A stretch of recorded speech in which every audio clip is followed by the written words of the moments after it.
पाँव जो कभी मारे तो तुमसे रिश्ता रखना मुमकिन न हो। अगर तलब तक उसने कुछ उनको जवाब दिया तो दोस्त छोड़कर भी चले जाते हैं।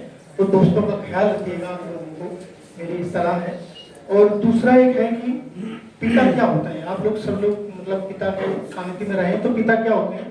जैसे आप कोई गलत काम करते हैं या देर रात आते हैं तो पिता डायरेक्ट नहीं कहेंगे, वो माँ से कहेंगे। तो क्या है, पिता क्या होते हैं, उनके लिए जो है वो मुझे डांटने के लिए देर रात मेरे घर वापस लौटने तक जागते रहे। वो सोएंगे नहीं, वो मुझे डांटने के लिए मेरे देर रात घर वापस आने तक जागते रहे, मुझे डांटने के लिए।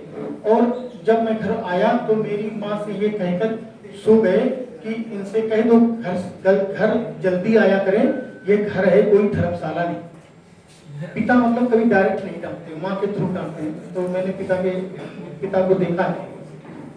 और अगला है कि कभी कभी आप अकेले होते हैं, कोई आपका साथ नहीं होता है, डिप्रेशन में होते हैं या आप हताश होते हैं, हताशा में, निराशा में। तो ये कभी मत महसूस कीजिए कि आप अकेले हैं। मैं बता रहा हूँ आपके साथ में जब आप अकेले होते हैं तब भी आपके साथ 4 चीजें होती हैं। क्या क्या होती हैं?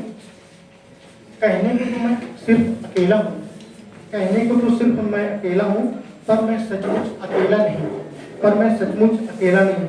हम 4 हैं, एक मेरी तन्हाई, एक मेरी परछाई। हम 4 हैं, एक मेरी तन्हाई, एक मेरी परछाई और तीसरा तेरा एहसास। 3 चीजें हैं, एक मेरी परछाई और एक मेरी तन्हाई और एक मेरी परछाई और तीसरा तेरा एहसास। वो एहसास किसी का भी हो सकता है, आपके मित्र का हो सकता है, माता पिता का हो सकता है। कभी आप जब भी डिप्रेशन में हो तो ये मत महसूस करिए कि मैं अकेला हूँ। और अंतिम है मेरा, ये जिंदगी क्या है, जिंदगी के बारे में।